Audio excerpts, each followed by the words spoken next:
You hold out a bowl of their absolute favorite ice cream, ask if they want a bite, and without a second of hesitation, they shout no. You try offering a trip to the park. The answer is the same. You hold out their favorite stuffed animal or open your arms for a hug, and you get the exact same response. If you are raising a toddler, you probably spend a good portion of your day wondering why every single interaction turns into a rejection. The constant defiance feels exhausting. Fortunately, your child is not trying to make your life difficult. That tiny, frustrating word is a clear indicator that their brain is developing exactly the way it is supposed to. When a child first learns to walk, you can see them testing their physical environment. Every wobbly, unsteady step is an experiment in mobility.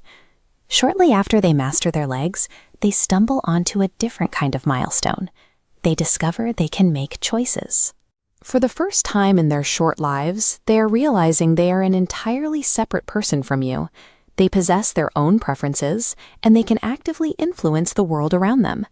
They need a way to test this newfound influence. They need to see what happens when they disagree with the giant adults who usually run things. The easiest tool available to them is the word no. While hearing that word 50 times a day is incredibly frustrating on your end, for the toddler, asserting that disagreement feels uniquely empowering. This explains why they will cross their arms and refuse to do things they actually enjoy, or decline when you offer something they secretly want. This diagram illustrates a critical developmental mismatch in a toddler's brain, operating at two distinct speeds.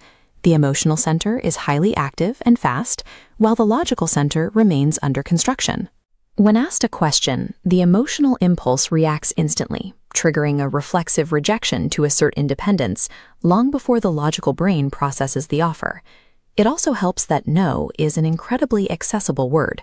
It is short, easy to pronounce, and they hear adults use it, making it the path of least resistance for a developing vocabulary. But there is another trigger. Picture a child stepping into a chaotic room filled with unfamiliar sounds, loud relatives, or shifting expectations. When a toddler is overstimulated, tired, or hungry, everything feels entirely out of their hands. Saying no builds an immediate boundary. It provides them with a tiny, localized pocket of control and predictability. That constant refusal is almost never calculated defiance. It is a biological reflex, or simply a plea for a safe anchor in an overwhelming environment.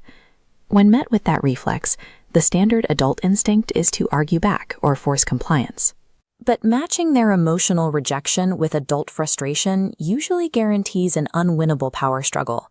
A much smoother path is to stop asking questions that invite a yes or no answer entirely. Instead, offer limited, controlled choices.